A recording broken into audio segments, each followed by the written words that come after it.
Well, ladies and gentlemen, hello again, welcome to another Reflected Reality Simulations video. My name's Graham, we're back in X-Plane 10 looking at the Tupolev Tu-154 by Felis. This is part 3 of the video series. Parts 1 and 2 focused on a basic setup of the aircraft and a quick flight over from Sofia in Bulgaria over towards Sarajevo. We took off, flew the aircraft using the Bendix King navigator and did the ILS arrival into Sarajevo. This video is going to be a little bit different, along with the next few videos that follow for the aircraft. We're going to have a more detailed look at the systems on this aircraft. Now, why would you want to have a look at the systems on such a complicated and almost esoteric type?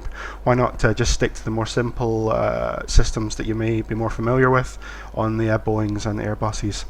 Well, if you're an aspiring pilot or you've got any interest at all in the machines, modern aircraft, the automation looks after an awful lot of the systems.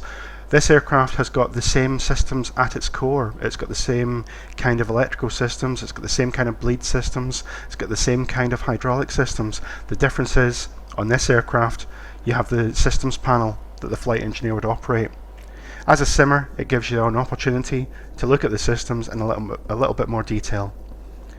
Now, what you don't want to do is to be put off by the complexity of this aircraft. So if this is the first video you've seen with this aircraft, then it's probably best to have a look at parts 1 and 2 first of all. You don't need to know what I'm about to tell you to fly the aircraft, it's just to get some more background information. But personally I feel it certainly adds to my enjoyment doing the research for these videos. The other thing I'll say at this point is I'm not 100% sure if what I'm telling you is how the real Tupolev Tu-154 behaves. What I'm telling you is based on observed behaviour of the sim, and that's quite different. If the sim's behaving differently from the real life 154, I'm not qualified to comment on that. What I can tell you is what I see based on how the aircraft is working.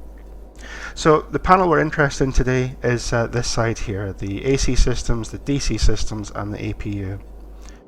Quite simply, DC systems, direct current, it provides a constant voltage source, and AC systems, it's alternating current, the current fluctuates back and forth.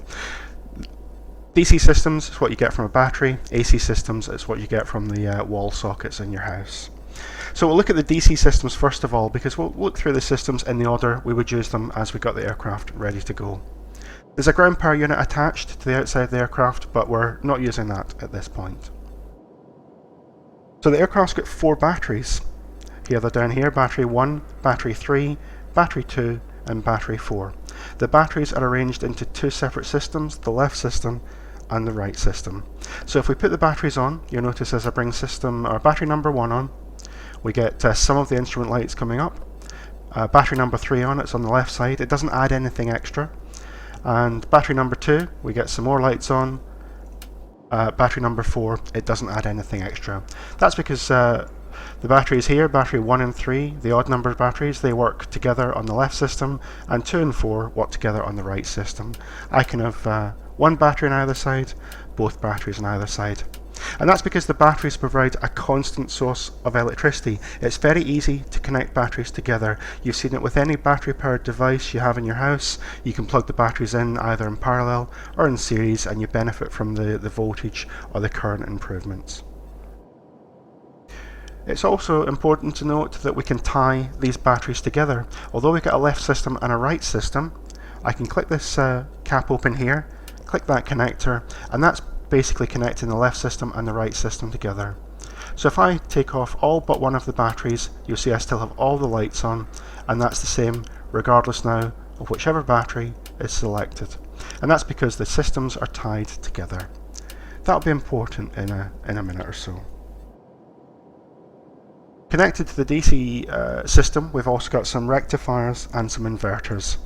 Before I go too much further, I just want to point out this on the English instrument panel we're looking at. Down here it's labelled as a rectifier, and that is correct. A rectifier converts AC power into DC. It rectifies AC into DC But up here it's labelled as an inverter. An inverter converts DC to AC, it goes the other way. Now I believe the labelling of this as an inverter is incorrect. This should be rectifier as well, and I'll show you why. If I go into the preferences and I change it to the Russian language, I'm no good at Cyrillic pronunciation, but you'll see that the symbology here for number 1 is the same as the symbology here, and symbology here for number 2 is the same for number 2. So based on that, and the fact that the inverters are up here instead with completely different terminology, I'm very happy to believe that on the English cockpit this should be rectifiers as well. It's no more confusing than that. That's basically providing AC power into the DC bus. We'll talk about that in a little bit. Okay, so having put the battery power on, I'll put the nav lights on just as a convenience to show people that electrical power is applied to the aircraft. You can see the nav lights on the wingtips. So we're draining the batteries at the moment. We've got that ground power available, so we want to connect the ground power bus, or the ground power to the systems here. These switches are only controlling what appears on the gauges. They don't control any of the function of the electrical system. They just monitor what's on the gauges. If you had a digital system, a TV screen system, it could monitor it in a more effective manner. We've got to choose what we're looking at. So let's look at the external power. Although we're not using the external power, you see it says external power and GPU here, GPU ground power unit, it's the same thing. Although we're not using the electrical power from that system, we are able to monitor the frequency and the voltage. We're looking for 400 Hz and about 115 volts. You see it says 115 and 200 volts. That's because it's a 3-phase supply, slightly different to what you have in your house where it's a single phase. And in simple terms, you've got a live and a neutral, or power and ground on the single phase, whereas you've got 3 lives and a neutral on the 3-phase. And if you couple 2 lives together, you get the 200 volts rather than the 115. At least that's a very basic explanation of it.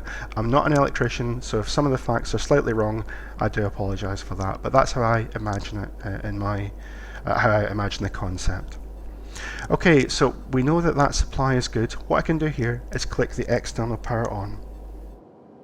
That's going to supply external power to the aircraft systems. Now, one of the key things about AC power is its alternating current. It varies between positive and negative over time. That's why you have a frequency. That's the rate the frequency changes. Because of that, it's very difficult to parallel AC sources like you would parallel DC sources. You can connect 2 batteries together to get twice the power output, but it's not quite the same with generators and AC sources. So the aircraft, to make this more manageable, it's got 3 power distribution channels. You could call them buses. On this aircraft they're labelled as grids. You can see buses are grids down here. Okay, so grid 1 is powered, grid 2 is powered, and grid 3 is powered. You can see they've all got voltage. Now what we can't do is we can't measure the current on that grid. The reason being is the current is measured at the source of the electricity generation, and the bus is just a distribution method. Now we've got AC power available to the aircraft, we can have a look at those rectifiers. So looking at the left bus here, looking at the rectifier 1 and rectifier number 2, if I click the rectifier on, you can see the current increases through the rectifier, the voltage increases slightly, and the battery light goes out. Okay, that basically means that the rectifier is putting a slightly higher voltage onto the bus. That means it's able to charge the battery, and it means that the rectifier is using some power. And if I toggle it on and off, watch the current up here. That's what the GPU is providing. So you see, I use some AC power to charge the batteries. I'm only using one of the rectifiers at the moment. I can open the tie here, and that will use that single rectifier to feed all 4 batteries. I can close the tie again, and then I can put inverter or rectifier number 2 on. And I've also got a third rectifier that I can use, the standby rectifier. If I put it to alternate there, or auxiliary, I've got standby. You can see the light comes on. So that standby and that standby, they are both the same standby. if that makes any sense. Although the gauge has got two positions and there's two lights, there's only a single unit that can be shared between both. What you're doing is you're rectifying AC power into DC. So the normal configuration would be to have the aircraft like that. That's it charging its batteries from the AC power source. What we can't do, as I said, is we can't measure the current use on the individual grids or the buses. It's not possible to do that. However, there is a way we can check which buses are powering what. It's a little cheat in the aircraft that we can use. It's not something that I think you would do in real life because this is just to demonstrate the system. But if I select the ground power unit on the current here, keep an eye on the ammeter here. I'm going to select the number 2 electric hydraulic pump on. I get a current drain with that. Select it off. I'm going to select the slats electric heating on. I get a significant current drain and select it off. And finally, number 3 electric hydraulic pump. I get a current drain and I turn it off. The reason I've chosen those 3 is because it's very straightforward. This one here is connected to grid number 1. The slats are connected to grid number 2. And the third electric hydraulic pump is connected to grid number 3. So we can almost use those 3 items as a load test on the individual grids. The grids are basically used, grids number 1 and grids number 3 are used to run aircraft systems and run things like pumps. Number 2 is used for the leading edge wing heating for the most part. Aircraft with engines hung under the wing, they conventionally use hot bleed air to de-ice the leading edge of the wing. Due to the engines at the rear end of this aircraft and the slat mechanism, it was deemed easier to have electric heating on the aircraft. So you can see that if I put the slat heating on, you get a significant current drain. So there's one grid dedicated to those that slat system on this one. So that's us on external power. We're charging the batteries. The next thing we're going to do is we're going to start the APU. Some people might wonder why we need the APU when we've already got external power plugged in, and it's a very good question. The APU is like a small jet engine in the tail of the aircraft. The difference between the APU as a jet engine and the main power plant engines is the APU is started electrically, whereas the main engines are started using an air source. Now what that means is we're going to use DC power to turn an electric starter motor inside the APU, and then it's going to provide air. The relationship is virtually identical to what you'd have in your car parked outside. You've got a battery, you've got a starter motor and a power plant. Okay, one of the things you're going to notice is when I flick the APU power master switch to start, you'll see the bus tie light comes on here. That seems a bit unusual, but if you think about it, the aircraft and cars are slightly different. Everything in an aircraft is weight critical, so it only has the batteries that it needs to do the job. The batteries are there primarily to provide a last backstop to provide flight instruments, and just enough to get the APU started if there's no ground power available. So all this is doing by setting it to start is it's saying I need the power from all 4 of the battery systems, or both the battery buses. It's the same as having a car with a slightly flat battery and getting your friend to attach jumper cables. You've now got both buses attached to the same starter motor. There's one other thing that you'll notice on here as well. As I mentioned, the batteries are there to provide backup for flight instruments and the last resort power, if you like.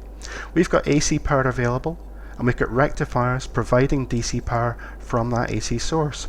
So for starting the APU under normal circumstances, with ground power available, wouldn't it be better if we used that rectifier source than actually draining the batteries? It would allow the batteries to hold a charge rather than having it drained out of them. So when I click this to start up here, you'll notice 2 things, or 3 things that will happen. You'll see the left system current, that's looking at the the rectifier number 1 and rectifier number 2. You'll see those go really quite high on the gauge. As a consequence of that current, you'll see the GPU load increase, and you'll also see the standby rectifier come on. So it's using, on a battery start, it's using all 4 batteries, and on a AC rectifier start, it's using all 3 rectifiers to start the APU. And even with that, watch the current. I'll click the start button. It's almost off the scale on the GPU as the APU starts up. Managing the power on this aircraft is really quite critical. While that APU is starting, you saw if I had these electric pumps switched on or the slat heating switched on, that would have actually peaked off the scale for the GPU. The GPU is primarily there to power aircraft systems and to get the APU started. The APU is the main energy source for use on the ground on this aircraft. It's certainly, for flight sim purposes, you'll make your life a lot easier if you start the APU sooner rather than later, because the ground power is the most limited. The reason being, although the ground power and the APU can provide a similar amount of electrical source, the biggest current drain you have on the aircraft is starting that APU, because it's an electric start. The main engines are air start. Okay, so the APU is available. One of the little quirks in the sim I'll show you. On the external power, I was able to see the frequency and the voltage before using it. On the APU, I think we should be able to see that, but I'm actually not able to see that. It's not a big deal. What I'll do is I'll click the APU on. Now we've got frequency and voltage, and I'm showing a little bit of current on the GPU and a little bit of current on the APU. Now what gives with that? I said a few minutes ago it's not possible to parallel AC sources. You can't put two AC sources together to increase your power capacity. Well, it's quite simple. The aircraft has split the buses now. It's split the grids. Okay, so the APU, it's providing power to grids 1 and 2, and the GPU is providing power to grid number 3. I can demonstrate that by using my load test again here. So here's the APU selected on this meter. APU is running grid 1 and 2. This pump is connected to grid 1. You see a slight increase on the current. The slats are connected to grid 2. Big increase on the current. But the third pump here is connected to the GPU, so switching it on and off makes no difference. If I go back to the GPU, you can see pump number 3 has that current, 1 has got nothing, and the slats are showing nothing. So quite simply, the APU is running grid 1 and 2, and the ground power is running number 3. One of the reasons that might be possible, might be the way they chose to do it rather than going a straight cut over to all 3, is think about the load increase on the APU. By clicking the APU power on, it takes up 2/3 of the load, and then by dropping the external power off, it takes up the final third.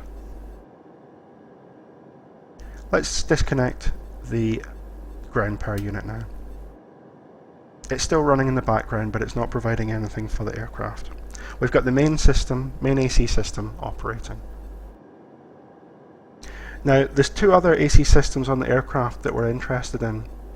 There's a 36 volt system. It's quite complicated. Let me just close that so you can see it. Some systems don't like working with 3-phase AC at 115 volts. 36 volts might be a lot better. Things like the standby horizon, that's electrically driven. The radar is driven from the 36 source. And also things like these hydraulic gauges. You'll see that although I've been running the pumps, there's no pressure indicated on there. That's because they're from the 36 volt source.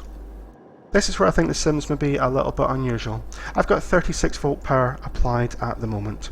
So what I'm going to do is just click the radar to its standby position. We'll wait for that ready light to come on just to verify we've got 36 volts.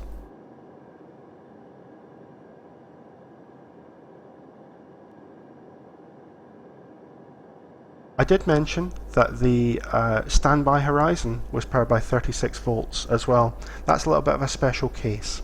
There's the radar, it's powered up with the ready light on. The standby horizon, it only ever runs through an emergency inverter. It takes its power directly from the DC bus through the inverter. So if I switch the horizon on the overhead, it's here. We'll have a look at the horizon here. You can see it start to align itself. And as we come over to the system here, you'll see the light, that's the backup inverter there. That's providing 36 volt AC from the batteries. You see that light's gone off. Now that's as expected. The thing I didn't expect by that is the hydraulic system here. Okay, let me turn that horizon back off again, and you can see the hydraulic gauges have gone back to 0. Now let's just have a very quick look at that 36 volt system. There's only one switch for it here. It's split into a left system and a right system. It's 3-phase again, there's the 3 windings, and there's the standby emergency inverter. You can see we've got voltage on the left and right systems. That's because there's a fixed transformer that steps that AC down to this AC. That's why, although the inverter's off, the radar is powered up and ready to go. But the emergency inverter is off. If I put the emergency inverter on, keep an eye on these gauges here, and keep an eye on this voltage here. Here's the emergency inverter, voltage comes up and gauges read. I'm surprised at that. I would have expected the hydraulic gauges to run on the fixed 36 volt source. However, that being said, if I lose everything else, I probably still want my hydraulic gauges to be there. It shows me my flight controls are going to work. So that would be a possible reason for having it on that emergency 36 volt bus, if you like. Modern aircraft have got something very similar. On the Airbus you've got a DC Essential Services bus and an AC Essential bus, and they're fed from the main buses, and the Essential bus is the one that is preserved for as long as possible, if that makes any sense. As well as being able to produce 36 volt power from the batteries, we can also provide 110 volt power from the batteries. The only thing I've found that uses 115 single phase, I should say. The only instrument I've found on the aircraft that uses that is these EGT gauges. Let's be really naughty, and we'll switch off the APU source. We're only going to have the batteries. But before I do that, I'll make sure that the 36 volt supply is on, and I'll make sure that the 115 emergency inverter is on. So there goes all of my AC source. All of the generators on the aircraft are offline. I'm draining the batteries. I'm using my 36 volt inverter, so my radar's still powered up, you can see the green light, and I'm using my 115 volt inverter, so my EGT gauges are still working. That's pretty good, because if I need one instrument to fly the engines with, the EGT would be the one that's there. That makes sure I don't destroy the engines and keeps them within operating limits for most normal cases. So there's the test button. If I take that inverter off, the 115, you can see that the EGT gauges no longer work. And if I was to drop that 36 inverter off, you see down here that the radar's gone off. So I'm back to pure DC now. I hope that makes sense, how that's explained. If you get any questions throughout this video, please feel free to leave your comments in the description. I'm going to put the APU power back on. And it comes back to life, and we've got all the AC systems available. The 36 volt stuff, the aircraft manufacturers obviously deemed it to be more significant than the 115. So you can see there's a number 2 inverter here. I could select that there. And although it doesn't seem to have any effect in the sim, there's a left and a right transformer that provide the basic 36 volt supply. I can swap them, so right system to transformer number 1, or left system to transformer number 2. I've not found a practical purpose for that in the aircraft, so I haven't mentioned it. I haven't really done much research beyond that. So that's us covered the systems up until the point we are going to look at the engines, because the engine generators are the key electrical source for the aircraft. I'm going to start the engine, so I'll put the beacon on, just have a check outside, make sure I did remove the covers and make sure the wheels are still chalked. I'm going to be slightly naughty and start the engines without emergency brake accumulator pressure. Work on the basis it's properly secured on those chocks. So the engine start is standard. I'm going to use the provide the air from the APU to the system. We'll talk about the bleed systems in another video, and just to be sure I'm not lying, there's the current source for the APU. All the APU is doing is providing electrical power. You can see as I toggle it, you get the current. So you need to turn the fuel system on. Fuel system's again the source of another video, so just click through these very quickly till we get to the point where we've got some fuel available. And we'll start the engines.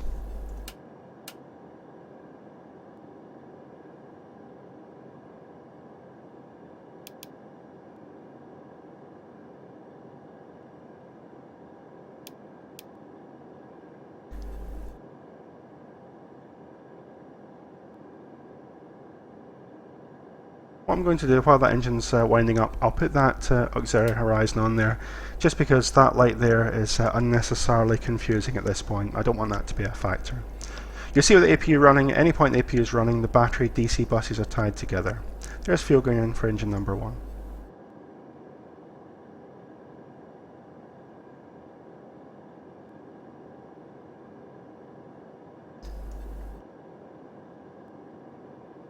So the next video we're going to look at the engine systems, we're going to look at the air bleed systems and some of the pneumatic systems as well, the air conditioning systems. Let's be a bit naughty and start number 2 before the start's fully finished. Notice, unlike the start I did, I'm leaving the engine driven generators offline.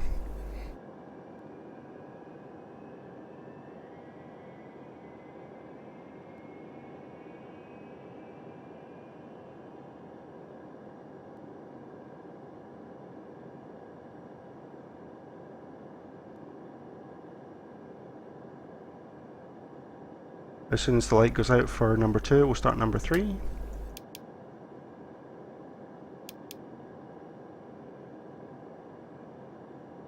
One of the things the Tupolev does not have that other aircraft do have is what's called a ram air turbine. The ram air turbine is, depending on the aircraft type, used to provide electric or more frequently hydraulic power to the aircraft. For example, on the A320, you've got three hydraulic systems. The middle hydraulic system is not driven by any engine-driven pump, it's only driven by electric pumps. The ram air turbine, if you lose both of the main AC generators, the ram air turbine pops out into airflow and pressurizes the blue hydraulic system. And that blue hydraulic system is then able to run a hydraulic motor that turns an emergency generator. So a hydraulic ram air turbine can provide electrical energy through that kind of system. This aircraft doesn't have that, but it's not an issue. It's still got a number of resilient systems on there. So the configuration we've got at the moment is we've got 3 engines running, but otherwise the generators are still offline. All of the electrical power on the aircraft is still coming from the APU. I can demonstrate that. Again, watch the current. There's bus number 1 powered, bus number 2 powered, and bus number 3 powered. Easy peasy. Let's put those generators online. You should check them, but we can work on the basis it's a sim, they're all behaving themselves. So that's us in a fairly normal configuration. The APU is still running. I'll disconnect that just now. And this is how you'd expect the aircraft to be when you're flying it. This light's on because the APU is still powered up. I'll need that in a second. So we've got 3 generators online, and we've got 3 buses that have got power. Looking at the current, GPU is doing nothing, APU is doing nothing. Let's look at how it's distributed. So there's generator number 1. Looking at the current on generator number 1, the bus number 1 via the number 2 pump is there, but the slats don't do anything, and the pump doesn't do anything. That's because, looking at generator number 2, the pumps don't do anything, but the slats do provide current, and generator number 3, obviously, number 2 pump doesn't do anything, slats don't do anything, number 3 pump provides current. So with all 3 generators running in a normal config, generator 1 goes to bus 1, generator 2, bus 2, generator 3, grid 3. Dead straightforward. But that's not what you'd have when you're starting up the aircraft. Forget about the fact the engines are running at the moment, and let's configure it as if we were in the process of starting the engines. So engine number 1 has come online and the APU is still available. Now, I mentioned that the APU can provide power to any of the grids, and that's still the case. The first engine-driven pump that comes online, engine-driven generator that comes online, will only power grids 1 and 3. Okay, so I'm looking at the current utilization for generator 1. There's a grid 1 load, or bus 1 load, bus 3 load, but if I use the slats for bus 2, there's nothing there. Similarly, it doesn't matter which one it is. If it was number 2, for whatever reason, number 2 came on first, again, Let's have a look at number 2. It's providing bus 1, bus 3, but no bus 2. That's because in all of those cases bus 2 is still being supplied by the APU. We've got 2 power sources, 1 engine, 1 APU. Now if I've got 2, it's the same for engine number 3. I don't want to demonstrate that because it's exactly the same. However, if I've got 2 engine driven generators running, the APU will now do nothing. It's got no purpose. What we're looking at here is a situation that's maybe more likely to find in flight. You've got a generator that has failed in flight. So what happens when that situation occurs? Well, it's quite simple. The grid is still powered. You can see there's grid 3. It's just offloaded to another generator. Generator number 2 only deals with the de-icing system, whereas grid 2 only deals with the de-icing system. Grids 1 and 3 are pumps and instruments and so on. So I really want grid 3 to be powered. It makes sense to power it off generator number 2, which normally would do nothing. So I've got a number 3 failure. Let's turn on a load for number 3, looking at generator 2. So you can see that's a grid 3 load coming out of generator number 2. The same for the slats, because that's what grid 2 normally is powered from. And grid number 1, well, its own generator is still running. There's no surprises then that if I reverse the situation so that number 1's offline, you'll see that the number 1 load is carried on generator number 2. Because generator number 2 does the least amount of work, the outer 2 generators will offload to generator number 2. The outer 2 grids will run off to system number 2. The only odd case is if it's the number 2 system that fails, and that's quite simple. What you get then is grid 2, which is the slats, running off number 1. You can see that's a very high load on there. If you end up single generator, there we go, and you've got no APU power, you've still got grids 3 powered, grid 1 powered, grid 2 is not powered. I can flick the slats on and off